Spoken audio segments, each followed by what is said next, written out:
Welcome back to Aussie Wristwatch, and today, very special episode. Well, I mean, they all are, let's face it, but no, I thought I'd have a little bit of fun today and talk about a watch that,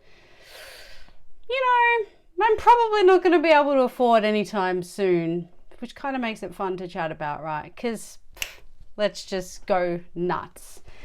But yeah, we're going to talk about the new Nautilus, the Patek Philippe, the 5811, which has superseded the 5711, and we'll get into that. But let's roll the intro.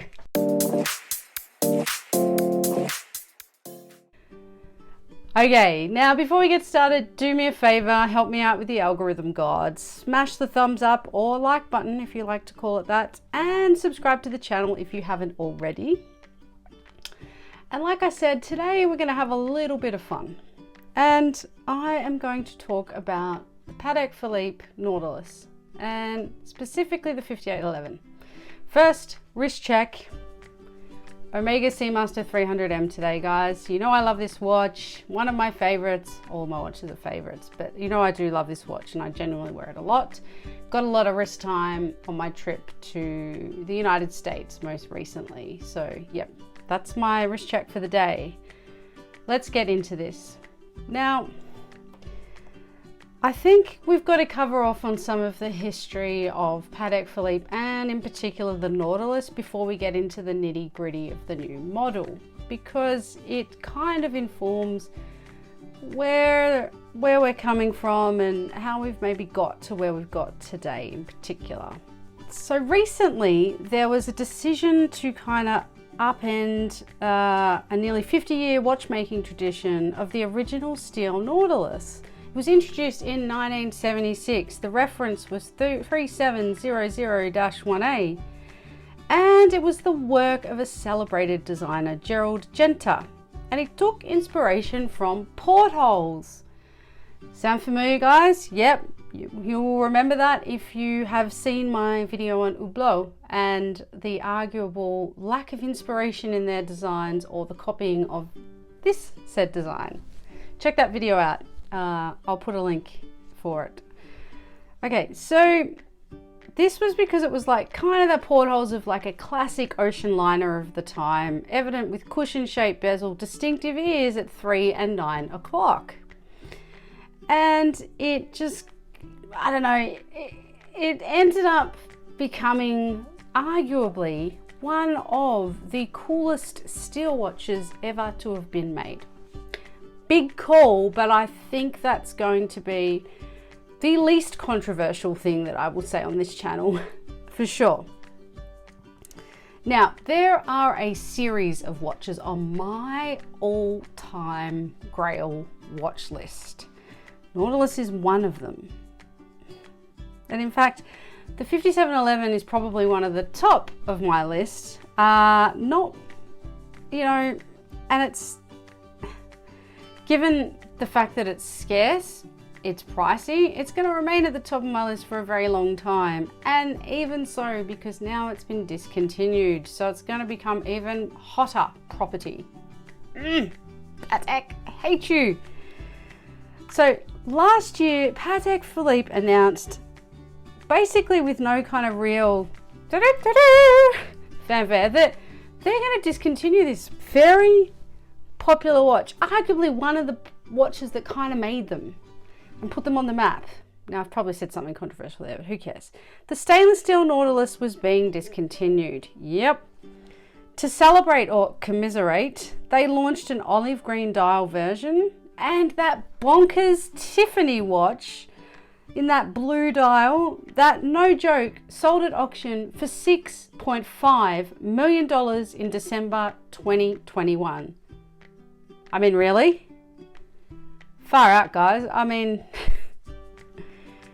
now, there's been an argument recently that the Patek price has dropped significantly on the secondary market, and that the speculation, or the speculative market, anyway, it's peaked, right? So, I guess, sure, because the watch was, let's call it around 160,000, and I'm going to be talking US for this. It's dropped to about 130. So yeah, sure, it's had a $30,000 price drop. But that's about 4 times the cost of retail, 3 to 4 times the cost of retail. But hey, $1 saved is $1 saved. I mean, I don't know, like part of me thinks if you're a legit collector in that price point, $30,000 saving is great. It's probably not going to stop you from buying the watch at $160, but I could have that wrong. I mean, I'm speculating here because that is just not me. So anyway, I have a feeling, and it has been, you know, it's not a unique view, but this is my genuine opinion on this. Patek Philippe saw an opportunity to make more money. Let's talk about that a little. So basically the grey market or flippers, whatever you want to call them, they've made a nice little niche or niche, if you're American, niche for themselves in terms of turning profits on some really reasonably priced retail watches. Let's put it that way. Let's be honest, right? And the manufacturer effectively, the manufacturer misses out, as does a collector like, or an enthusiast like you and I, who probably could or would be likely to be closer to affording the retail price of these watches, but there's no way we can compete on the flippers market. Okay, let me explain. So the retail price for the Nautilus, let's argue, for this argument, let's just call it $35,000. It's around about that. Off the top of my head, I don't have the exact figure. I'm talking about the steel one. And let's assume you can get it and all those things, whatever, right? So that's the price. But the reality of things is that that's selling for 3, 4, 5 times the amount on the grey market. Who benefits from that really? And again, assuming that we don't have an AD getting it under the table, cart there above board and all that, the flipper benefits from that. The manufacturer doesn't, the AD doesn't, well, the customer certainly doesn't, right? So it's the flippers market. So they're the winners. So basically, I think what Patek have done is by eliminating the stainless steel option, and they've brought in a precious metal option, which we'll talk about in a minute. They've upped their retail price. They've cut out a watch. They're now producing a watch in circumstances where the units that they produce a year are limited, I think, to about 66,000-ish units a year. They're getting a bigger slice of their own pie, basically, because they're now selling a watch at 69,000 euros versus the 30,000 US or whatever the steel watch was selling for. And I guarantee you it's not costing them 69,000 euro to make each of those units. So I think it's a smart business move, and we'll talk about that a little bit. But I mean, I don't even think their sales are going to dip as a result of this. So let's go. So yeah, millions of dollars of sales. The brand, in my view, is repositioning the Nautilus as a prestige timepiece. Let's think about that a little bit. So the stainless steel Nautilus, in my view, is kind of prestige, but it's not in the traditional sense, because it's not a precious metal. It doesn't have any outrageous stones all over it, any of those things. But by virtue of what's happened with the market and the unattainability of the watch, it's kind of become prestige in its own right. But now we are really well and truly bumping that one out of the way, and Patek is going, okay, we're here on the prestige. We're going to actually make it prestige now. We're going to make it a precious metal, white gold. So it's now gold. It's a watch that really does talk to a different market. And in that too, I mean, I'm not traditionally a precious metal watch person. That's not to say I'll never own one, because I know I will one day. But I like a sports stainless steel watch. I like the robustness and the wearability of those watches, and they are a different kind of watch. Again, we've had the whole debate about dive watches and whether I actually dive in them or not. Same thing, I guess, with the Nautilus in terms of it being a sport watch. I'm probably still going to dress that up if I was ever lucky enough to have one. Patek in bringing out the 5811 to replace the 5711. They've created a watch for a different market. and arguably the same market at the same time. Because let's face it, if you're buying a Patek 5711 at 160 or 130 grand, you can afford, if you could get it, to spend 69,000 euro on the precious metal version that's just come out. So I think it's a brand shifting to try and capitalize on the popularity of their watches and that particular model, and to make a little bit more money in the process in circumstances where they can't up production to fit demand. So, all right, good on you. Mr. Stern basically says, it always comes back to how many watches can I do per year? At Patek, it's 66,000 that is the max.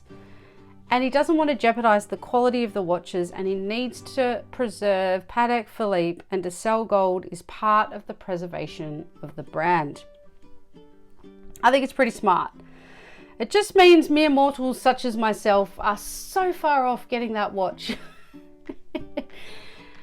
At least at this point in time. So let's talk about the specs of the new model, shall we? Like I said, it's the 5811, and the basics are this. It's 41 millimeters, so it's slightly larger than the older steel version, which to someone like me, you will know, makes me very happy. Thickness is 8.3 millimeters. It's white gold, blue dial, and it has lume. It's 120 meters water resistant. The bracelet is also white gold. The movement is the Patek 26-330SC. It's got time and date functions, diameter of 27 mil. Power reserve 35 to 45 hours. So the power reserve is a little low, I guess, for the kind of watch that it is. You know, and I'm talking about this still from my novice perspective, but to me it seems like that's a lesser power reserve than maybe a watch of this caliber. Yes, I know I had to go there. A watch of this caliber should be able to do, but I don't think it matters that much to the people buying this watch, but hey, each to their own. Let's talk availability. There's actually only going to be a few hundred of these babies per year, so it's still really unattainable, let's face it. As I said before, Patek makes 66,000 max total a year across all of their models, of which there are a number. And it sounds like a lot, I guess, but if we extrapolate that over the population out there and the watch buying community, it's not a lot. So, I don't know. The funniest thing about researching this article was Patek have come out and said that they do a little bit of in-house detective work. So they do actually, from time to time, go on Chrono24 and see if a watch is for sale that they know has only just been sold through a retailer. They have their ways and means, and then they go and ask questions of that retailer. Now, at 66,000 watches a year, or even a few hundred of these a year, there's only so many of those they can be buying back in-house to do that detective work, because that's how they said they do this. But at least they're making an effort, I guess. I don't know if it's doing any good, but hey, it doesn't really matter. But look, when the 5811 runs out each year at the 300 odd models that are being produced, there's going to be a few other things that people can choose from. One of which might be a steel Nautilus chronograph, because they've still maintained that model. There's a rose gold version with a nutmeg brown dial, which actually looks really cool, by the way. It's pretty bling by my standards, but not as bling as rose gold with gem set dial that looks like a citrus rainbow. And to me, it just looks ludicrous, but to each their own. The other one that I think looks outrageous, and it's not my all-time favorite watch, but it's way up there, and that's the Aquanaut. I love it. But there's a gem set Aquanaut, and it's hideous.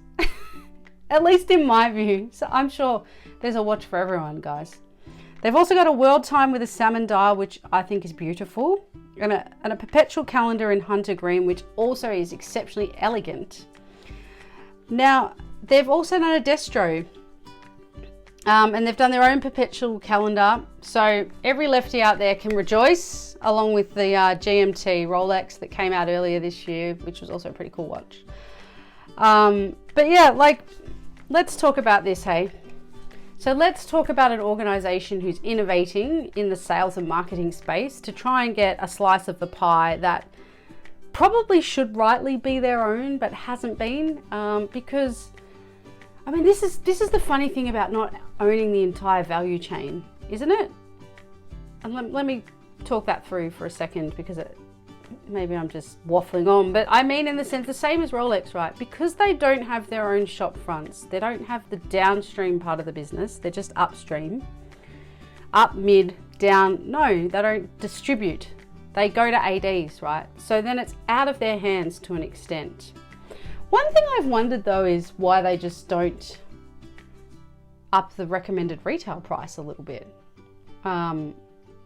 But I'm sure an economist or a watch collector out there will school me on that. And I'm happy for you to actually tell me your thoughts. I mean, the prices do go up with, I think, with inflation, CPI, whatever you want to call it, from year to year slightly. But I mean, I'm talking about like significant increases because of, to match the demand of these watches. Now, having said that, I think people are still going to pay, I should say, the price of whatever the retail is. And it's still going to be cheaper than the flipper. I mean, the flipping market is out of control. I got people, you know, message me and go, oh, well, it's tanked and blah, blah, blah, blah. I'm like, well, it hasn't really tanked because it's still higher than a retail price. If watches start selling on the market lesser than a retail price, that's when it's truly tanked. And the watches we're talking about, I don't think have. So yeah, but I think, you know, discontinuing a favorite is tough. I mean, that's a pretty ballsy, bold decision to make as a company. What they're replacing it with is a really nice watch, I must say. Like I said, I'm living in fantasy land thinking I can buy a €69,000 watch. Hopefully one day, for sure, I can revisit that attitude and be like, yeah, I can do that. But at the moment, so whether it's a brand new gold Nautilus or the 5711 at 130 or 160 or even $100,000, you know, it's why it sits on that list of like, oh, you know, dream watches. So you kind of like, you could aspire to them, but just it's not going to happen anytime soon. That's why that list is so long. But yeah, I think it's a clever little tactic. I think it will play into Patek's hands nicely. I don't think they're going to suffer discontinuing a favorite like that. Honestly, people are still going to want to buy that watch. They've brought a little bit more prestige to the watch by making it a precious metal, for sure. And I'll be interested to see how that goes in the next 12 months. But if I'm sitting here in 12 months eating my words that it's failed, I'll be very surprised. Very surprised. Look, tell me in the comments if you're going to go out and buy that watch. I would be really interested to hear. Or hypothetically speaking, even if you had the money, would you? Or are you like, you think it's the worst thing that Patek could have ever done, discontinuing the 5711? Maybe, I don't know. Yeah, I think, like I said, it's super interesting and I'll be keen to hear your views. So in the meantime, guys, if you've stuck around this long, you must like me and the channel. Please subscribe if you haven't already. Hit the like, tell your friends, all those fun things. Until next time, stay safe.